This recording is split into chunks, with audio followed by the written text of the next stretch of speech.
السلام علیکم ورحمۃ اللہ وبرکاتہ۔ قربانی کی کھال کا مصرف کیا ہے؟ تو اس کا جواب ہے، چرم قربانی کا حکم قربانی کے گوشت کی طرح ہے، جیسے نفس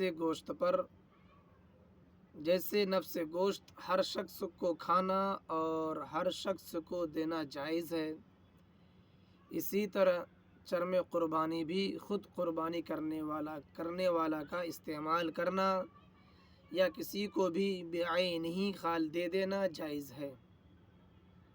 لہٰذا آپ کسی کو قربانی کی کھال بعینہ دینا چاہیں تو دے سکتے ہیں، لیکن اگر آپ چرم قربانی کو فروخت کر کے اس کی قیمت حاصل کر لیتے ہیں تو پھر اس کی قیمت کا مستحق فقراء پر صدقہ کرنا واجب ہے،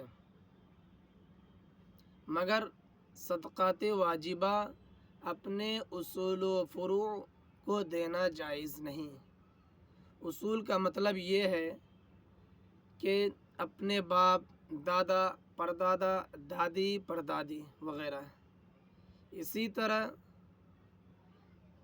ماں، نانا، نانی وغیرہ، اور فروع کا مطلب یہ ہے اپنی اولاد اور اپنے بیٹے یا بیٹی کی اولاد کو دینا جائز نہیں ہے۔